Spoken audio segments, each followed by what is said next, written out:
अस्सलाम वालेकुम। उम्मीद है आप सब खैरियत से हो गया। 16 अगस्त 2024 है। और आज की हमारी presentation Engro polymer chemical limited के हवाले से ईपीसीएल। इसके इसके हवाले से आज प्रेजेंटेशन बनाने की वजह ये थी कि इसके आज फाइनेंशियल रिजल्ट अनाउंस हुए।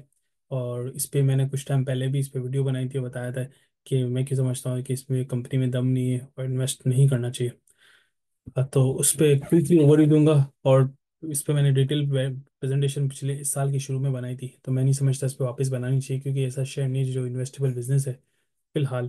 तो इस हिसाब से मैंने नहीं बनाई। अभी भी क्विकली ओवरव्यू कर दूंगा, अपना टाइम बचाऊंगा, सबका टाइम बचाऊंगा। सो मैंने तकरीबन 2 या 3 महीने पहले वीडियो बनाई थी जिसमें नेगेटिव था और जिसमें मेरा व्यू था कि भाई इसे डिविडेंड भी नहीं दिया, परफॉर्मेंस बहुत ही पुअर है, तो जरा सी एहतियात करें शेयर में। मेरा व्यू ये था। आज इसके देखना, आज इसने जो रिजल्ट अनाउंस किया, आज इसने नील डिविडेंड, नील बोनस, नील राइट शेयर, ये हाफ ईयरली रिजल्ट है। हिस्ट्री में पहली बार हुआ ये कंपनी लॉस पे आ गई। हिस्टोरिकली हमेशा से प्रॉफिट पे रहती थी। और इसकी अगर लॉस की बात करें तो मेजोरिटी लॉस इसकी वजह से, इसके कॉस्ट की वजह से, कि अपनी कॉस्ट को मैनेज नहीं कर पाई। कॉस्ट इसको बहुत ज़्यादा इनकर्ड हो रही है एज कम्पेयर टू इसके रेवेन्यू। मतलब इतना कस्टमर को पास ऑन नहीं कर पा रही, तो इसकी वजह से इसको कॉस्ट, हाई कॉस्ट इनकर्ड हुई। प्लस फाइनेंस कॉस्ट इसका एक मेजर पार्ट है। और फाइनेंस कॉस्ट का मेजर पार्ट है। तो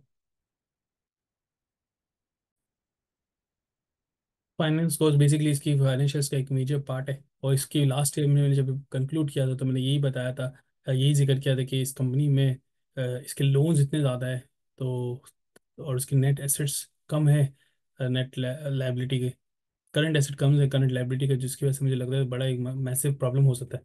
अगर इसके फाइनेंशियल रिजल्ट जो अवेलेबल मौजूद हैं, मतलब क्वार्टर के, मार्च क्वार्टर के, अभी तो फिलहाल फुल फ्लैज अकाउंट्स नहीं है, तो मार्च क्वार्टर की बेसिस पे समझाऊंगा।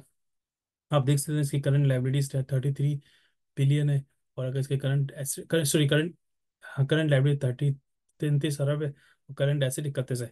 तो क्लियर इंडिकेशन है कि भाई करंट लाइबिलिटीज करंट एसेट से बहुत ज़्यादा है। पहला और मेजर रेड फ्लैग।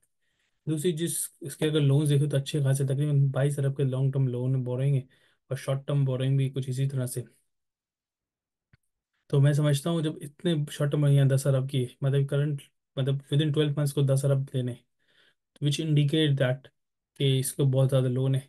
और आजकल जो सूद का रेट चल रहा है तकरीबन 20-22% चल रहा है लोन्स पे, तो अब आप इससे अंदाज़ा लगाएं कितनी बड़ी इसके फाइनेंशियल इम्पैक्ट ज़्यादा है, फाइनेंशियल कॉस्ट जाती है कि। तो इसकी वजह से जो इसका इसने इस हाफ पे 6 मंथ पे जो पब्लिश किए अकाउंट्स, तो आप देख सकते हैं 3.5 अरब, 3.7 अरब इसकी इसमें निकल गया फाइनेंस कॉस्ट पे। एक पहली चीज, ये कॉस्ट को मैनेज नहीं कर पाई, अपने कॉस्ट को ट्रांसफर नहीं कर पाए कस्टमर पर। दूसरी चीज के फाइनेंस कॉस्ट बहुत हाई, तो इसकी वजह से इसकी परफॉर्मेंस पूरी रही है। उसका ईपीएस फर्स्ट टाइम हिस्ट्री में 1.97, तकरीबन -2 नेगेटिव ईपीएस आ गए। तो इसकी वजह से मैंने जब लास्ट टाइम वीडियो बनाई थी उसमें मेरा यही व्यू था, कंपनी के लोन्स बहुत ज़्यादा है, इसकी करंट एसेट तो करंट लाइबिलिटीज इसकी मैच नहीं करती। तो इस हिसाब से मुझे लग रहा था कि ये इन्वेस्टमेंट बिजनेस ही है। आज जब इसका रिजल्ट आया तो धड़म करके ये 5% गिर के लोअर लॉक लग गए। और फिर इस मेजोरिटी लोगों ने सेल कर दिया। तो मेरी भी यही है इस कंपनी के हवाले से, ऑल्दो इसके पास सपोर्ट होगा इसके ग्रुप का, लेकिन स्टिल एक कंपनी पैसा खुद बना रही नहीं रही और ग्रुप से सपोर्ट ले लेके कार चला रही है, तो मैं नहीं समझता ये कोई ऐसा अच्छा इन्वेस्टेबल बिजनेस होता है।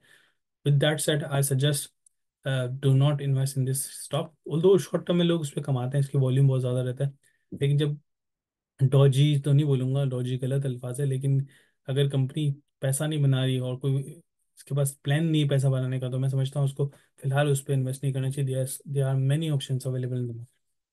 ऐसे जजाकल्ला, यही व्यू था। कोई चीज़ मिस आउट की तो बताना, इंशाल्लाह कवर करूंगा। और इस पर मैं डिटेल प्रेजेंटेशन नहीं बनाऊंगा आने वाले दिनों में, क्योंकि मुझे नहीं लगता कि इसमें बनानी चाहिए। ऐसे जजाकल्ला, अस्सलाम वालेकुम।